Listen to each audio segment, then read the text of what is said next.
Hello, folks. It's Kieran here. Today's show is dedicated to Andy Hill. Andy was a listener to Price of Football, but far more importantly, he was our son-in-law. He was the husband to Gail's daughter. He was the father to our two granddaughters, who are aged 3 and 1. Andy was awarded the MBE in the New Year's Honours list, and on the 16th of March, he met the King and he was given his medal.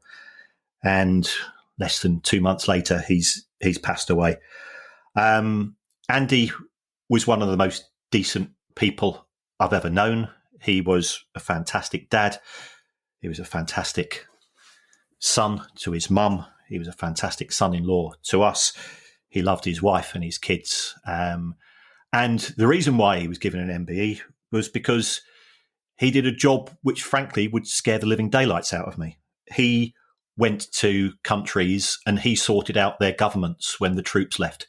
He did 7 years in Afghanistan. He toured in Ukraine. He went to Mali. He was in Bosnia. He went to all of these different places. And his job on behalf of our government was to try to help the people there. He had to sit across the table from people who were murderers and bombers and horrible, horrible people. And he did that with dignity. He did that with compassion. He did that with fairness. He was also one of the smartest guys I've ever met. And it was always a delight to be able to talk to him and learn so much about modern history, about what was happening in the real world, the stuff that we don't see in the media, the stuff we don't see in the headlines. But he was, like all heroes, he was ridiculously modest about what he did as well. So this show's dedicated to him. He wasn't a football fan, but he liked the podcast because this isn't a football podcast.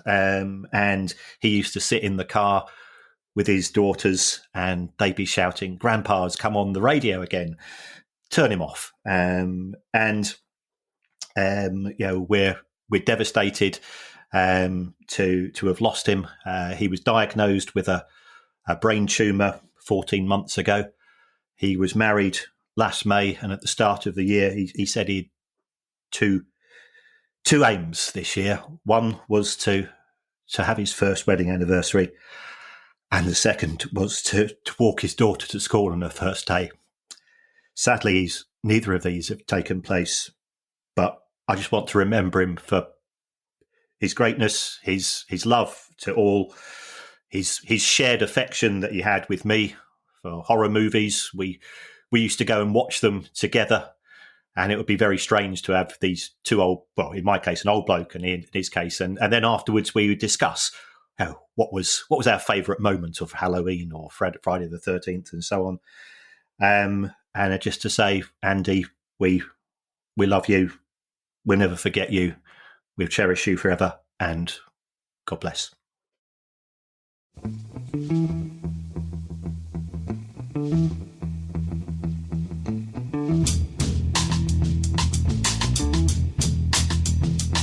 Hello and welcome to The Price of Football, the show that looks at the money behind the beautiful game with me, Kevin Day, and Liverpool University's Kieran Maguire. Kieran, hello. It is questions time. We do have a few questions. We do need to get into that. But first of all, Kieran, I've got some exciting news. And this is news. This is a story we have to cover, Kieran. You clearly didn't get my research notes that I sent to you, but coming out of Scotland is a story that we really need to discuss, Kieran. If you look at League Division 2, in Scotland, you'll see that Stirling are top of the table, but you'll see just a little bit further down we have East Fife fourth and Forth are fifth. When we were schoolboys, we used to dream of that moment, didn't we? It was the holy grail, Kieran. We used to dream of the day on the football results where it would be East Fife 4, Forth are 5. But I think having East Fife fourth and Forth are fifth is the closest we are going to get. I know Dumbarton are in second. Apologies to the team in third. You're not getting a mention. But I don't think these circumstances will ever align themselves again. And thank you to the person who not only sent me a copy of the league table this morning, but then said, "You've got to mention that in the pod. We've got underlined twice."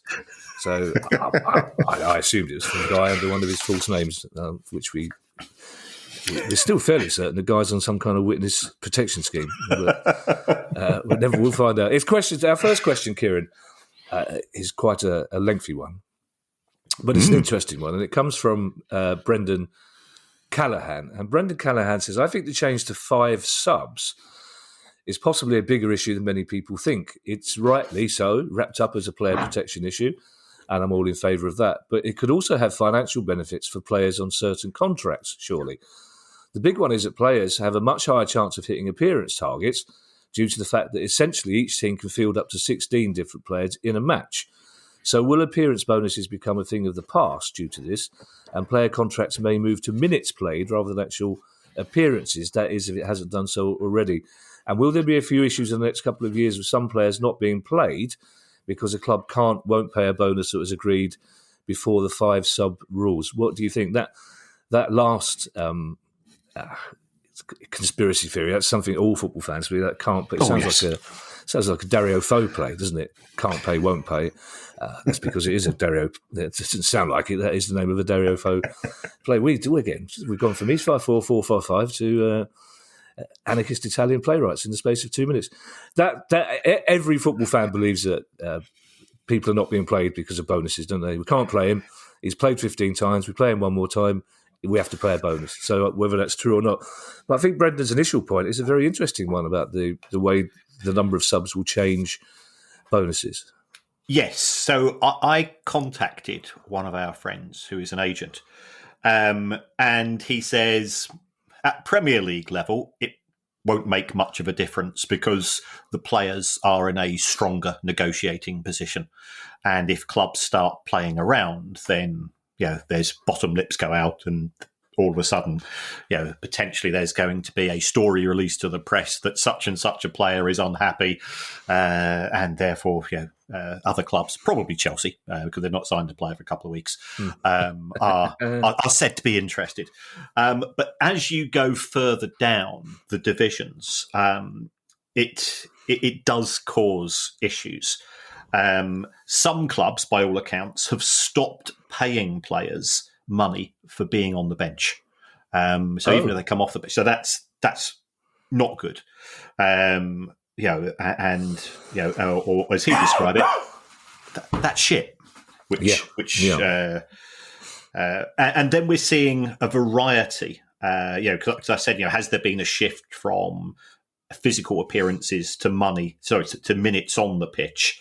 And what some clubs are doing is that we'll give you the full appearance bonus if you start the match, but if you come on, you'll only get half, which could be harsh, of course, because you could get somebody going, does their hamstring after 5 minutes, and a player comes on for 85 minutes, and the guy that did 5 minutes gets a full bonus, and the guy that does 85 minutes gets half. So it all starts to get complicated. And then there's some other clubs saying that, if it's before 75 minutes, we'll give you a bonus. But if it's after 75 minutes, you don't get your appearance bonus. But then, as the agent says, similar to what I've just said, what happens if my client comes on in the 80th minute, we're 1-0 down, and he scores 2 goals, and he gets no appearance bonus for that? That's not incentivising the player. So, some clubs are better than others from the player's perspective. Some clubs are taking a fairly draconian approach to this. Clearly, there's a limited wage budget to go round. So we've always said there's 2 issues when it comes to either the money coming in from broadcast or in terms of wages. It's the size of the cake and how you cut the cake. And some clubs are perhaps trying to game the system as a result of this change to 5 substitutes. Well, our next question, Kieran, is a one-club question, which we like. But before we answer it, it reminds me that we did a couple of weeks ago say we would be looking in detail at Yeovil Town, as many people have asked us to. We are, I say we, Kieran is looking at the detail, but there are several things we need to be circumspect about before we talk about them publicly, shall we say. Yes. The colour will be draining from guys' cheeks literally at the mention of it, but we are aware of it, and it doesn't look particularly good, and we do want to talk about it, but we kind of need to make sure our ducks are all in a row before we go public on that one. So apologies to Yeovil fans there. But Jack Eustace has our next question, and he just wants to know what the latest situation is at Morecambe. It seemed, he said, like they would have a new owner earlier this year, but things seem to have gone quiet. Also, how are the goings on at Morecambe related to the problems at Worcester Warriors Rugby Club? Yeah, I think if we answer the second question first, in the sense that the Bond Group, who are the owners of Morecambe Football Club, were also the owners of Worcester Warriors Rugby Club, which has gone bust. Okay, right. Then, in respect of Morecambe's position itself, and we spoke about Morecambe relatively recently, the club was put up for sale by the Bond Group around about last September. And then towards the end of 2022, we started to hear stories of an interested party. And then eyebrows were raised, to put it mildly, in the sense that the potential owner is a young man, and I use the word young here, called Sarbjot Johal. He's only 20 years old. He's from Solihull. So you're thinking, well, what's... if I was 20 from Solihull and had a degree of wealth, why would I be investing that money in a football club in the Northwest? And I can't even remember whether I should say on the coast or not, so I'm not going to say on the coast or not. Yeah, it's on the coast. I thought it was, yeah. Given my geographical challenges these days. Yeah, I think the Shrimpers is a that's a bit of a giveaway. Yeah.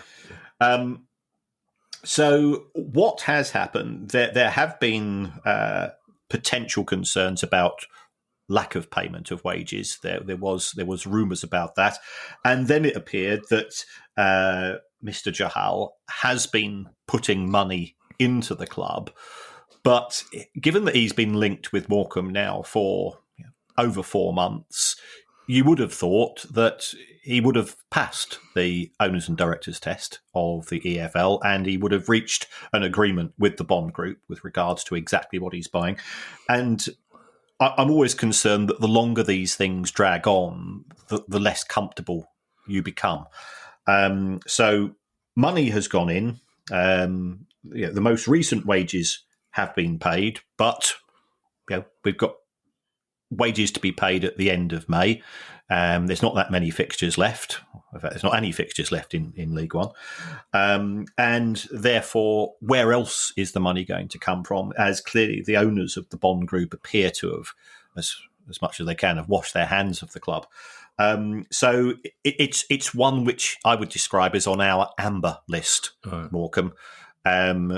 And you might say, well, what do you have to do to be on your red list? And probably you have to be called Southend United, sadly, because the increased number of stories. And I was contacted from, we are quite fortunate these days that we do have sources at a few clubs of people who are disappointed with certain aspects of ownership and governance. And certainly somebody that we have been in contact with has expressed their reservations about the continued trading of the club, because they've picked up, they get great away following as well at Southend, but for Morecambe it's amber. It's a cause for concern. It will be great if we could have a degree of clarity. Now that could be because the owners and directors test has not been passed, and clearly that's a private matter between Mr. Johal and the EFL in terms of him providing them with sufficient evidence for them to be prepared to sign off. Yeah, I have to tip my hat to the designer of the Morecambe shrimp as opposed to the Southend shrimp, because he's managed to make the shrimp on the Morecambe shrimp one of the most terrifying things I've ever seen in my life. That would explain why Morecambe players tend not to kiss the badge whenever they do something successfully. Also, I noticed, Kieran, before anybody listening suggests it, this is not going to lead to a Price of Rugby pod, but there does sound London Irish, the latest rugby team, to be struggling to pay their players' wages. So it seems that rugby's finances are in a hell of a mess at the moment. Yes, and part of the reason for this, and I'm not being critical, overly critical, rugby has converted from being an amateur to a professional sport. without necessarily a degree of professionalism in all aspects of the club. And the governance issues, it a bit like, I was going to say a bit like the EFL, but we're going to talk on the Thursday show about the new EFL TV deal, and we'll probably drop snippets into today's show. The new EFL deal is a blockbuster by second, third, and fourth tier figures. Rugby struggles because it wants to attract the best players to the Aviva Premiership. In order to do that, it's a talent game. It's also a game. It's a contact game. And we wouldn't tolerate this in football, would we? When there's internationals taking place and the players just disappear for a month. And it's not. And it's okay. The World Cup this year did cause issues, but that's the first time that's happened. But they disappear on a regular basis. There's far more injuries in rugby given the contact nature of the sport, and you've got. I did actually appear on a couple of radio shows this week wearing my Price of Rugby hat, which is which isn't the same as my Brighton Hove Albion bobble hat. It has to be said. The issues is, as we see in football, wages being higher than revenue, but there's not the same global appeal in rugby, and therefore getting all of the foreign investors that we're seeing coming into English football who are prepared to underwrite those losses becomes that much more difficult. And the other thing that we're seeing in rugby union, before everybody switches off to say this was a bloody football show, is that the clubs are quite nomadic, and many of them don't own their grounds. So therefore, that's why we've seen the likes of Wasps, ping around like a pinball and ended up in Coventry and so on. And that's also an issue in terms of rugby itself. I was literally about to say, well, we're talking about rugby for us as a bloody football podcast, but I realised it was me that asked you the question, Kieran. So, there are, of course, a lot of things about rugby that we wouldn't tolerate in football. The shape of the ball, for one thing. Yes. Well, it's not a ball, is it? It's not a ball. How many more times do we have to say this? Jim Dennett, Kieran, has a question in detail about a subject that tends to make us laugh quite a lot, and it's the relationship between Watford and Udinese. The money that Ryanair must make flying people to and from both those places. But Jim Dennett says Watford sold Hassan Kamara to Udinese for 16 million, but then had him loaned back for the season. Why would the two clubs agree to that deal? And how are Watford's finances overall? We've sold a lot of players in recent years. Yeah, mainly to Udinese. Yeah. The reason why this is an issue which has raised eyebrows is that Watford and Udinese are both owned by the Pozzo family. Now, different members of the Pozzo family. So, there's elements of Dallas in this. There's elements of Succession. There's elements of all of those soaps that involve families who fell out. I presume I've got to mention the Mitchell brothers as well as the Piranha brothers. From people that know that particular sketch. But there's been a huge number of deals between the two clubs.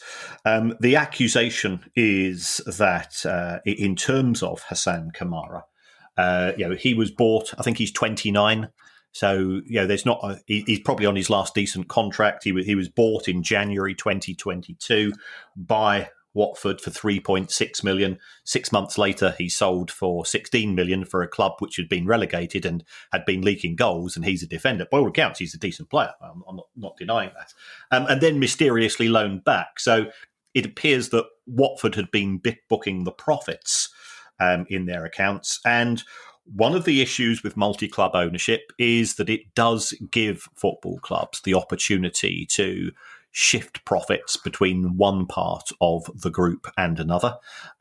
This is not just an issue with football, because I'm sure we're old enough to remember when we used to grumble a few years ago, why am I paying more income tax than Facebook is paying in corporation tax? Because Facebook's profits happen to all seem to arise in those countries where they got low tax rates. So there's always extra consideration when it comes to multi-club ownership deals.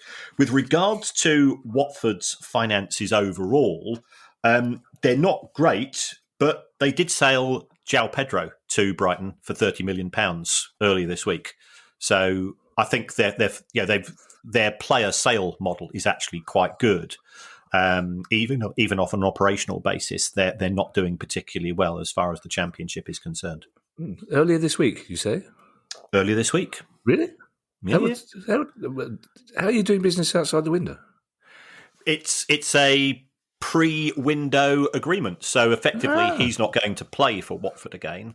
And yeah, sometimes clubs do their business early in the window, both coming in and possibly going out. Sometimes sensible, forward-thinking clubs, Kieran, maybe not Palace. No, Palace just put a ring round the day before the last day of the transfer window. Go buy someone. The multi-club ownership, Kieran, this idea of booking profits in different places, all perfectly legal and above board, though, isn't it? Oh, okay. Yes, it is. Sometimes it does warrant further investigation by tax authorities in individual countries. By all accounts, the Udinese are perfectly happy with the deal because they say that under Italian rules that transactions between related parties, and that's what we have as far as Watford and Udinese are concerned, have to be sort of double checked by the Italian FA, and they were happy with the £16 million. There is scope for fun and games with the numbers, though. Tom McCormick, Kieran, has our next question, and this is rapidly becoming one of those top 5 subjects that our listeners are becoming obsessed with, and it's about loans with obligations and options at the end of them.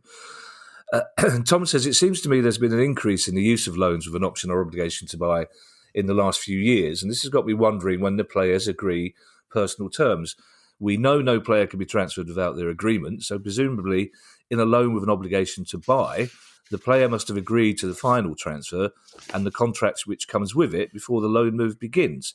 But can players get out of that move, for example, if the buying club is relegated?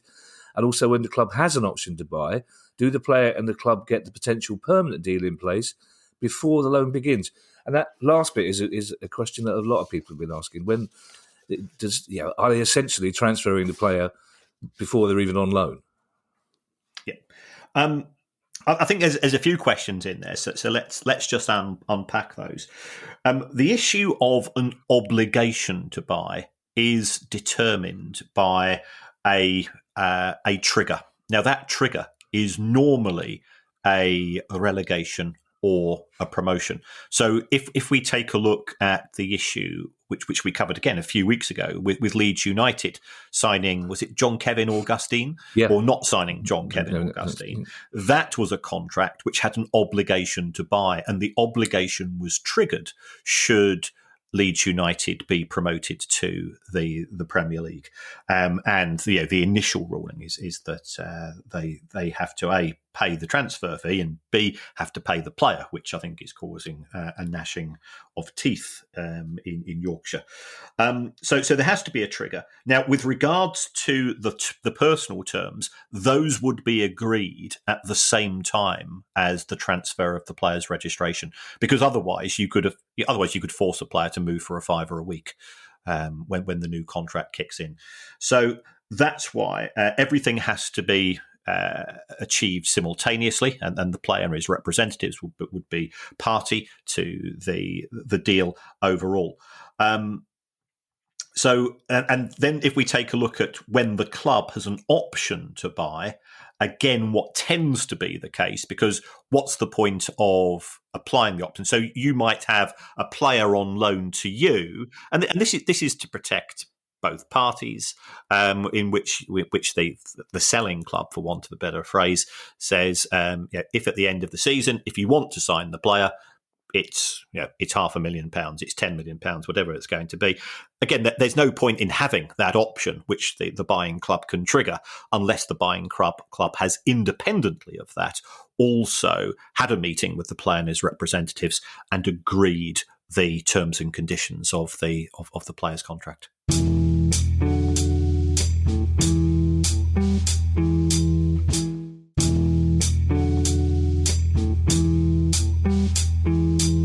Our next question, Kieran, it's another one about a club that we seem to be spending a lot of time talking about, even though ostensibly they don't seem to be in any trouble. And it comes from Chris Pope, and it's about Preston North End. And Chris says Preston North End, often cited locally as being close to breaking FFP rules.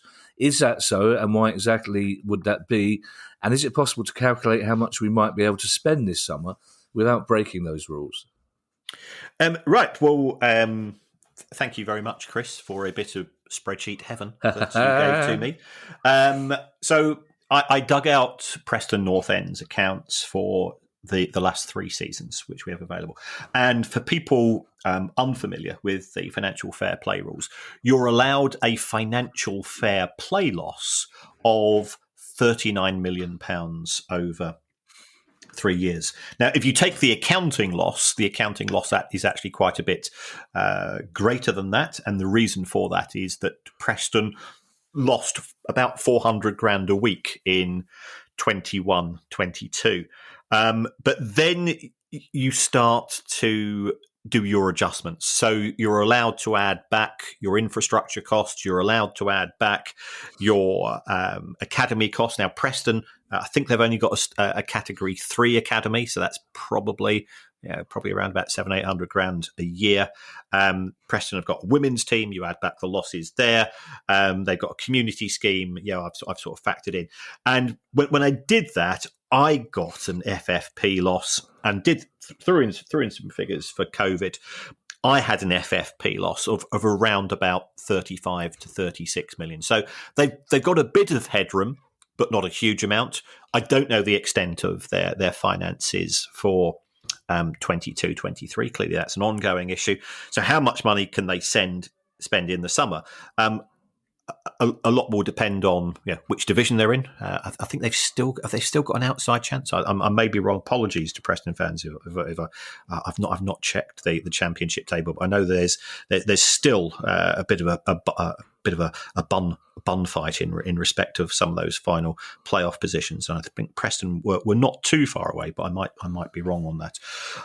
So a lot would depend upon which division they're playing, and then you would probably, if I'm honest, you'd be looking at who can we get off the payroll? Whose contracts are coming up for expiry. You can shift those off the payroll potentially, and are there any players for whom A, you have sold, or B, you might have some add-ons that are kicking in over the course of this summer. So there is scope to spend a wee bit of money, but I don't think, assuming that they are a championship club next season, I don't think those Mbappe to North End rumours are worth starting just yet. Kieran, I'm going to distract the listeners by just chatting for a little bit. You use one of the burner phones that you use for journalists to quickly Google where Preston are in the championship, because I'm disappointed to learn, Kieran, that you've become one of those arrogant Premier League fans that have no interest in anything that's going on, probably below 8th in the Premier League. Kieran, you've got no interest in that at all. You've become a terrible. Have you found it? Not just yet. They could be in the play. It's tomorrow's a big day. Tomorrow is a big day. Yeah. They could be in. Millwall could be in the playoffs. Yes, all very exciting. Our next question, Kieran, comes from Gregory Cordell. Now, I've never met Gregory, but Gregory, if you're listening, and I hope you are, I would like to thank you, because you've made Kieran, as you can tell by his chuckle, the minute I read any question that begins with a sentence I don't understand, I just sit back and think, Kieran's going to love this. This is Christmas in May for Kieran. Because Gregory Cordell's question begins with these words.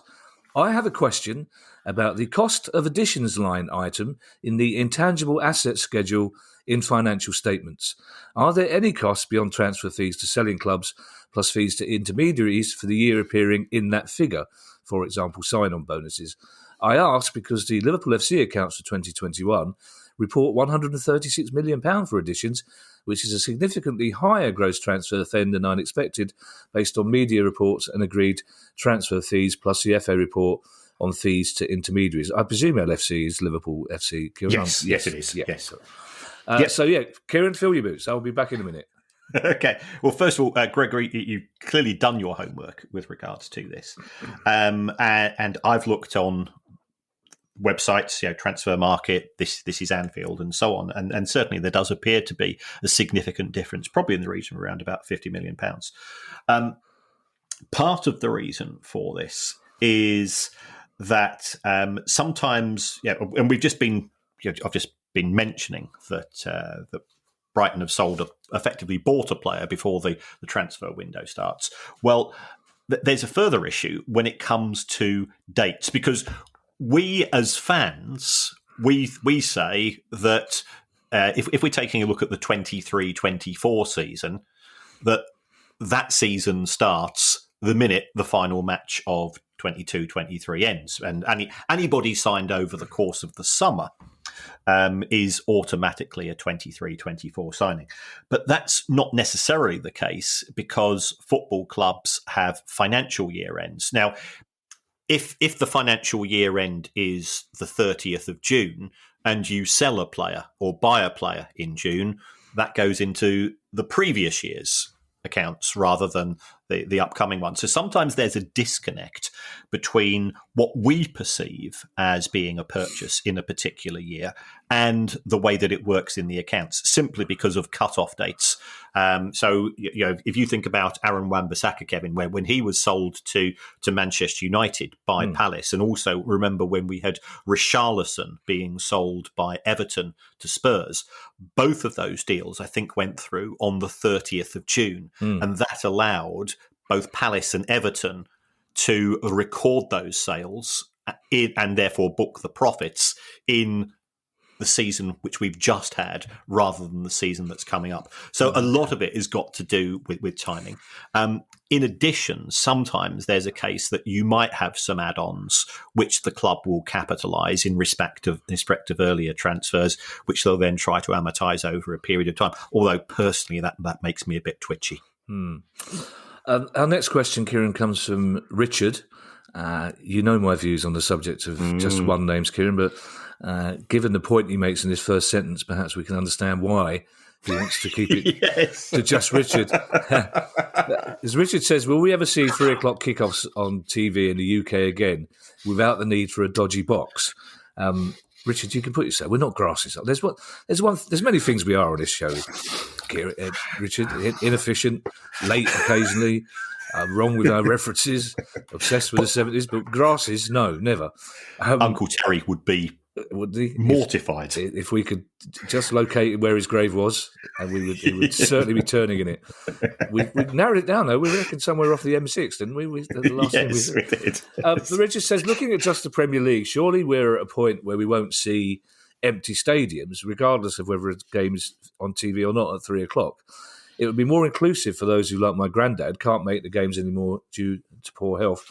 And would there be any significant financial implication for fans or clubs? I doubt the extra competition would make Sky drop their prices, but it would mean that if you wanted to see every game, it's an additional subscription, unless it was paid for by advertising, but at least you have the choice. And we did say it felt really strange on Saturday. I don't know, it's unusual circumstances. And speaking of the coronation, Ken, I was going to memorise the script tonight, but if the Archbishop of Canterbury couldn't be bothered to learn his lines, so I don't see why I should bother to memorise this. But it did feel very odd having the Man City Leeds game be on at 3 o'clock on telly on a Saturday. But I think Richard's got a point. I mean, much as you and I are probably hyper romantic about the 3 o'clock kickoff time, it seems odd to think that it will still be with us in 5-10 years' time, doesn't it?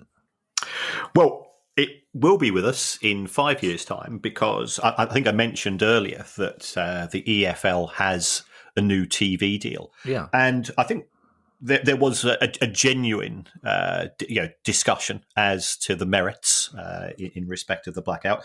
But as far as the EFL is concerned, in the deal which kicks in 2024 to 2029, the 3 p.m. blackout is being preserved. And given that the EFL are sort of broadly trying to align their timeframes with those of the Premier League, then that would perhaps indicate that the Premier League wants to keep it as well. So will we won't see empty stadiums.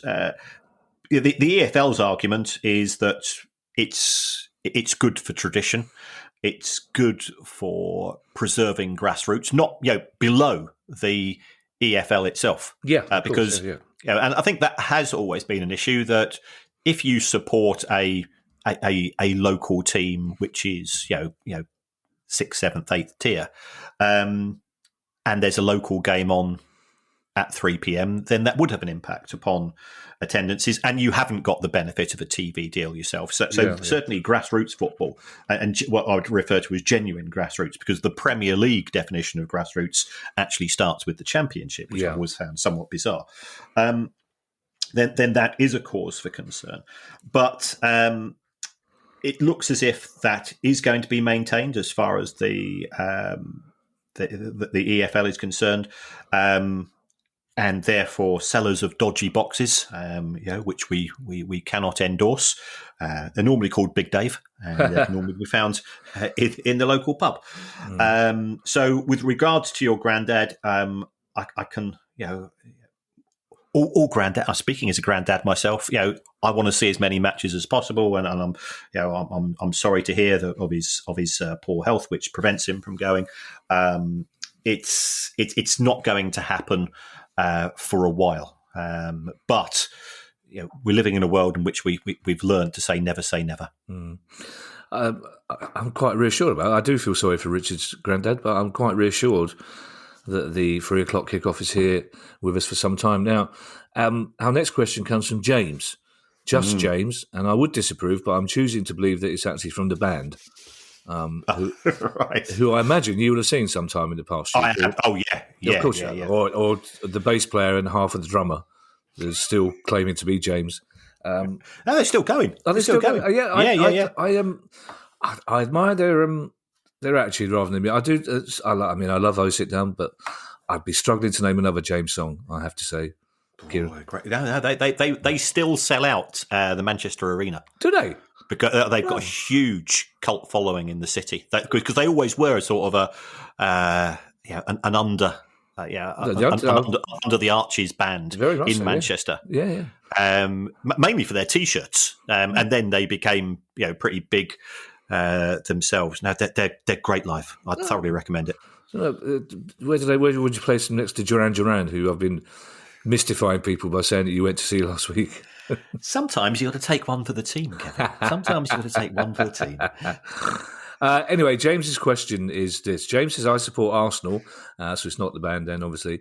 I support Arsenal. Having seen the Women's FA Cup final last year, I began to wonder the following. With the increase in popularity in women's football, is it inevitable that over time the biggest women's clubs will be the same as the men's, to the extent that the WSL will have the same teams as the Premier League, and similarly for the Champions League? I hate to say this, James, but I think, using various animal-based metaphors, the horse is out of the stable already on that one, and the cat is out of the bag, because there are many people, Kieran, who think that already we've missed the chance to make the WSL a more fairer distribution model when it comes to money, because certainly we are seeing the same 4 teams winning every year and qualifying for Europe, aren't we?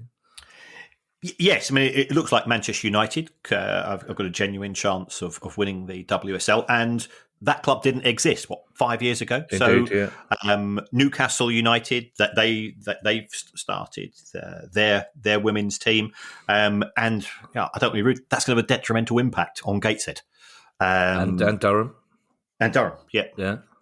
I think the issue is, as far as the WSL is concerned, and as well as using Companies House to determine all of the profits and losses of men's teams, I do the same for women's teams as well. Women's football is losing money.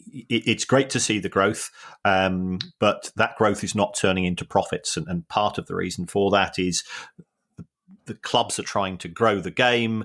Ticket prices are not high enough. The broadcast deal is much better than it was, but the broadcast deal is not big enough to allow those clubs to break even. Now, we've seen some of the amazing attendances at the likes of the Emirates and so on this season, which I think is very, very encouraging. And I think on a longer term, those clubs will start to break even. But in the short term, the average losses are probably in the region of £1 million a year. if you are Arsenal, if you are Manchester United, if you are Chelsea and so on, losing £1 million a year is something which you can relatively easily afford. If you are an independent football club, it's far more of an issue because you've not got the benefits of that parent club with huge revenues coming in from the men's TV, the men's Premier League deal. Often you tend to be what I would describe as more local than those clubs that have high net worth individual owners who are prepared to subsidise the losses in the women's team, and therefore those clubs have to try to break even. Now, if you're going to break even, it means that you can't match the wages paid by some of the other clubs in the WSL, and also you don't have the benefits of saying, right, Spurs are playing Arsenal. You can't do that if you lose and say, right, we're going to switch the game to White Hart Lane, and we know we're going to get 40,000 people because Spurs versus Arsenal is a big game.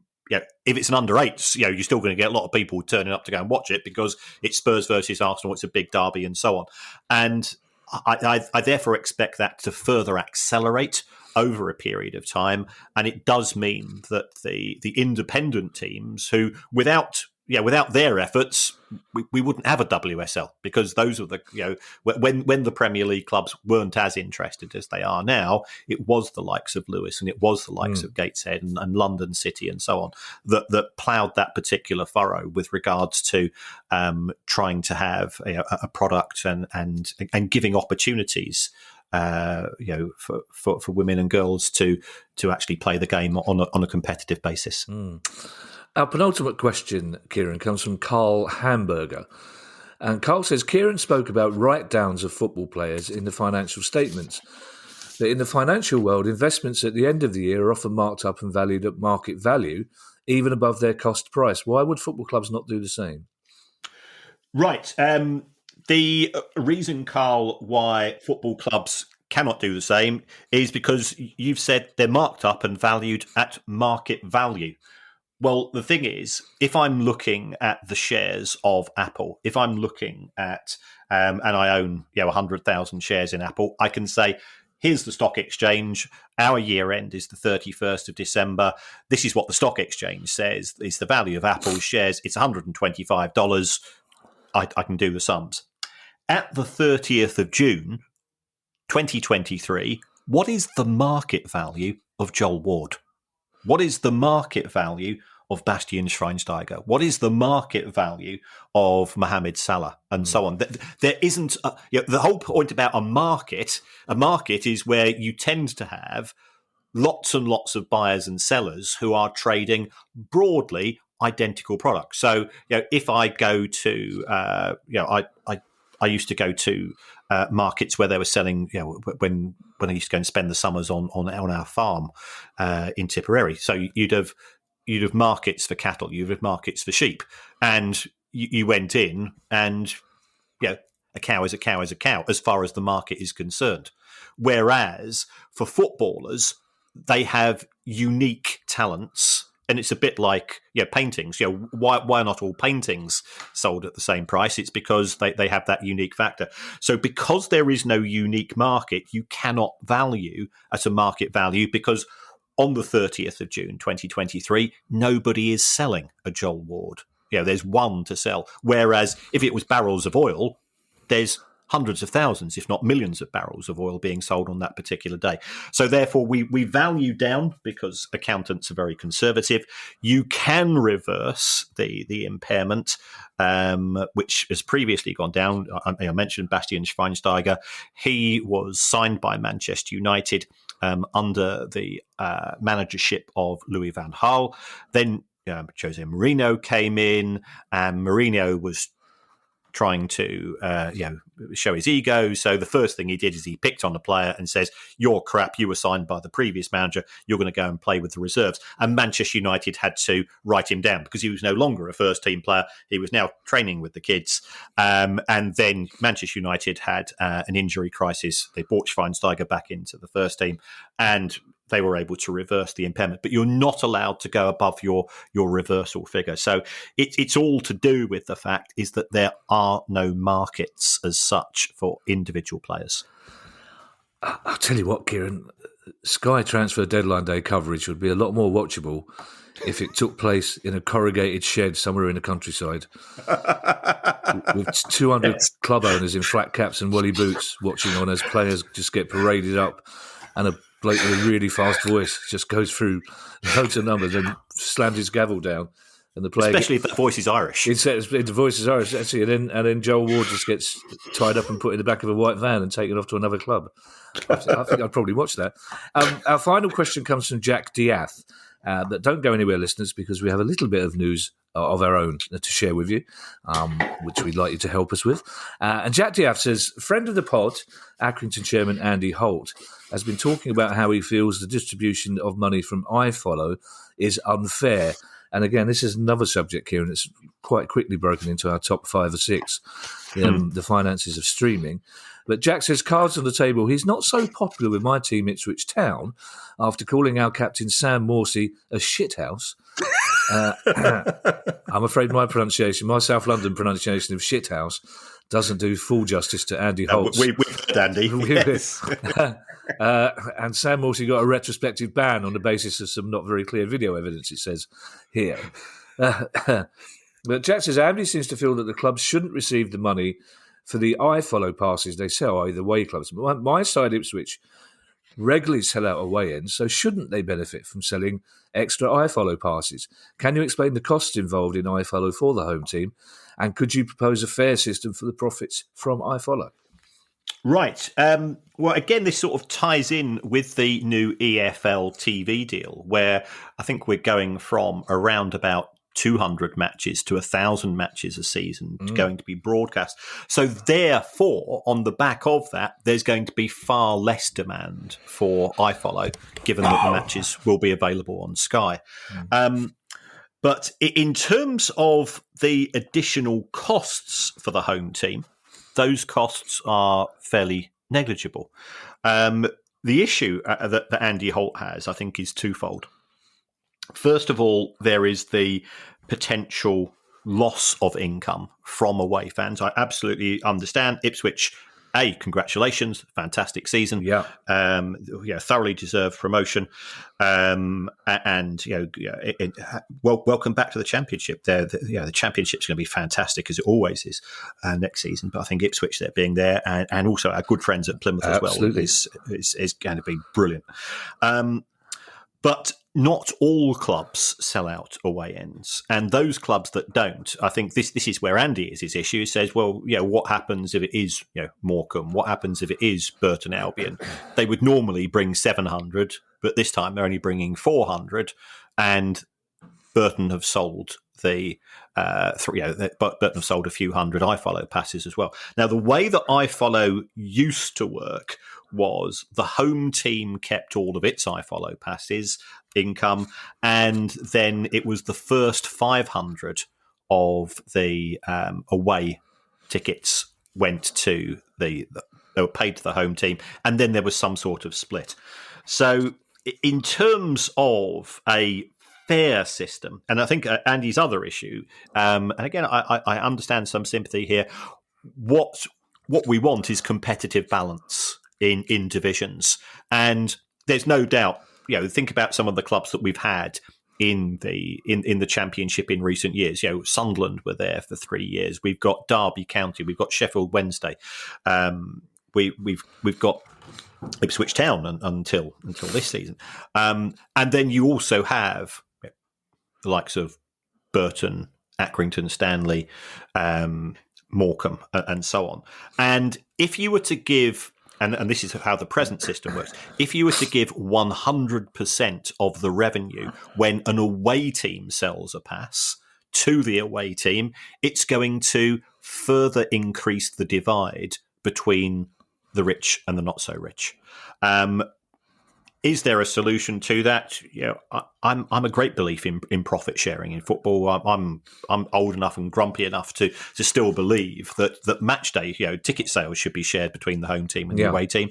And and that's what you have in the NFL and the NBA and so on. So why can't we have that in football here? Because it doesn't make a huge difference, but it does help to narrow the gaps between the haves and the have-nots. So some form of split, and even if that is 60-40 going to the away team because they're bringing those away fans, they're still making more money, and it's helping out the less wealthy clubs as well. Yeah, back in the 80s, Kieran, there is no way as a Palace fan you could watch an away game unless you're at the away game, but you could 2 days later buy a video of the away game at the club shop, which was very shonky in quality because it was basically the press secretary filming it on one camera. And my favourite was an away game at Norwich, where about 10 minutes from the end, you can clearly hear the bloke from the advertiser ask if he can have a lift back to Croydon, right? Which distracted Terry Barfield, our press secretary. And talking of the past, I'm quite proud of myself for that, Kieran. Yes, great. Top linking. This is where top linking. Thank you. This is our little bit of news, lovely listeners. Now, as well as our regular Monday pod, which is questions, our Thursday pod, which is news, and our interview pod on Friday, which is, guess what, interviews. We are also thinking of, over the summer, doing an occasional series of nostalgic pods, looking back at the money behind specific seasons or specific games or instance from football's past. So, for example, we might talk about the 1987 FA Cup final, that wonderful, groundbreaking Leeds United deal with kit manufacturer Admiral back in the 70s, the collapse of ITV Digital 20 years ago. So we're going to do one soon, but we want your ideas. So if you have any questions or ideas for things that we might like to discuss on a one or two off football finance and nostalgia pod, then please send them to use via social media or using questions@priceoffootball.com. If you'd like a question you'd like to answer on the show, use the same address, questions@priceoffootball.com. If you'd like to make a small monthly contribution to the pod, go to patreon.com, Price of Football. And in the meantime, I shall hand you over to Mr. Kieran Maguire for his customary farewell. Well, as always, thank you to everybody for the support for the show. Patreon subscribers, thank you so much. We do have a quiz coming up for you at the end of this month, which we are putting together at present, just as a way of saying an extra thank you to you. There's other ways that you can support the show, and one of those ways is to give us a review. We don't quite understand how it works, mainly because we've never bothered to particularly make the effort to find out, myself and Kevin, but the producer guy does sort of talk algorithms and so on. And it doesn't matter what you say on the reviews.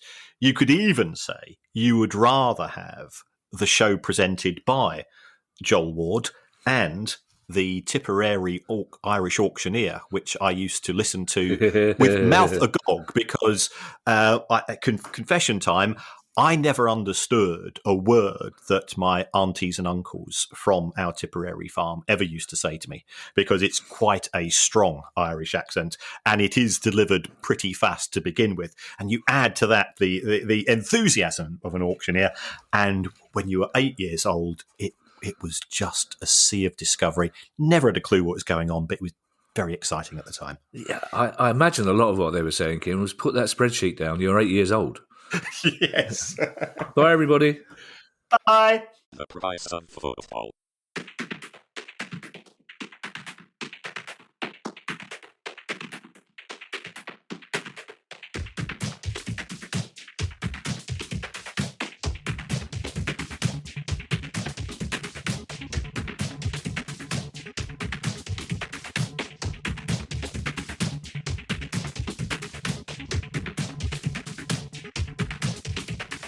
The price of football.